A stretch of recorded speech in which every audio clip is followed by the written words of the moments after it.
I think I've lost count of how many times I've tried to do this commentary.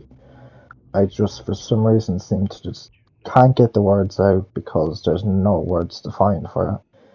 As well with the headset audio, drives my head in, but we're just going to deal with it, hopefully.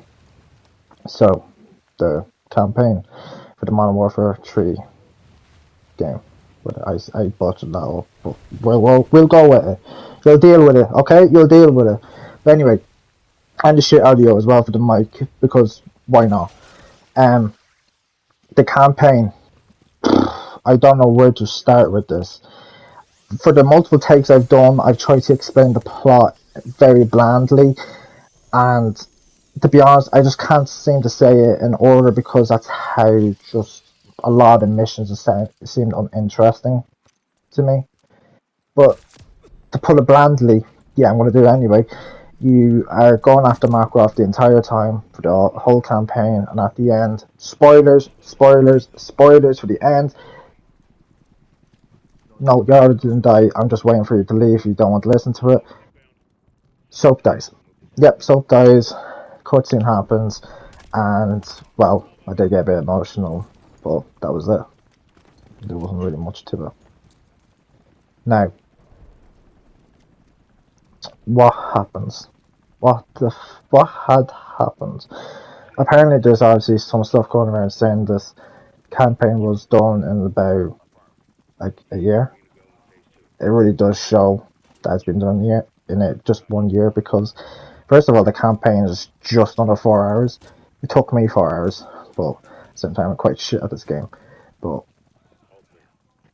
anyway, it took me 4 hours to do it, and other people even took less. Some people have done it under 3 hours, but anyway, I definitely felt like the open world maps.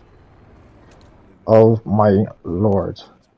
How could you just the one thing Call of Duty seem to always continue to keep decently, the campaign. Obviously regarding Vanguard, let's just pretend that never existed. This campaign, the story's better, but not it's just better than Vanguard, really. It's just it felt predictable. It just everything that happened, you kind of already knew what was going to happen, but then you can kind of blame us and COD for that because every year it's always the same shit anyway. But for that, the open world maps, I felt like they tried to change it up, bad change, and they tried to do it to make the campaign last longer.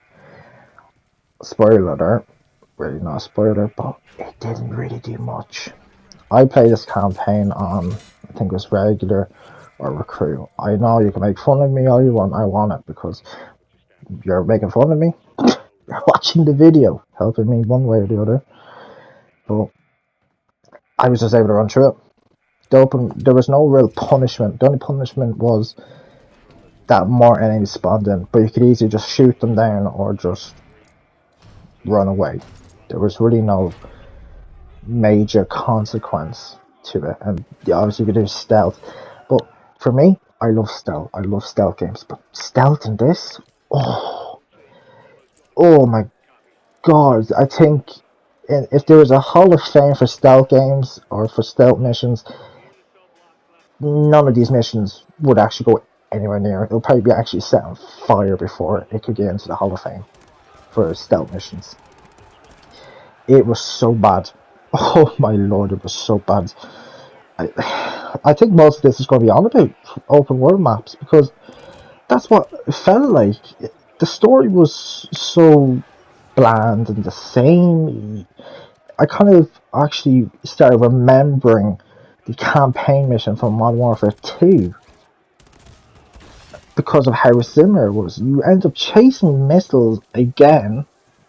You're trying to stop the guy that has missiles again, but instead of now, the missiles are now filled with chemicals that can kill people. Much more worse or something like that. But that's like what the first half of the campaign anyway is.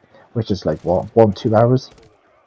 After that, you're just after macro, and well, from what you see in the campaign, it looks like he barely gets away with any chemicals. It's like looked like it was like 4 barrels, 4 barrels of chemicals, and most of them fell off anyway. He ends up somehow having a whole arsenal to almost cover the earth in chemicals because you stop. Well, one missile you stop, 2 missiles go off, kill a bunch of Russian troops. That happens, and then near the end, he has a bunch of more chemicals.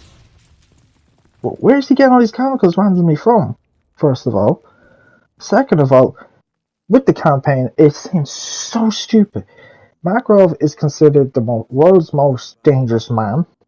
Yet, when you're playing this, and you will see for yourself if you do decide to pay for it, he goes through airports with no bloody problem. Now people can say, oh, it's an inside job, this and that. How the hell is it taking anyone very long to find out he was in those airports? It made no sense. As well, speaking of stupidity, the No Rush mission, of course, I think none of us was to expect something like the original Modern Warfare 2. It was just, obviously that was something else that made like news headlines. But this one, it wasn't really that. I shouldn't really say the word good, but it kind of just felt really stereotypical because the character you play is from Urzikstan, Arabic, and then all of a sudden she's forced into doing it. So it kind of felt a bit politically sided, but I don't want to go into too deep roots of that. But besides that, to be honest, my main problem with this campaign, besides its 4 hour long duration, is the open world maps. Now, obviously, I think I've ranted about almost all of this about open world. I just can't get it out of my head. Oh my god, I can't even think. The open world maps were that bad that I just can't think of the rest of the story. To be honest, I don't even know what I could compare it to, but it just wasn't that good. I think the open world maps, that's what they're calling it. Anyway, you actually would go through that faster than the linear missions, like the one you're seeing right now in the gameplay.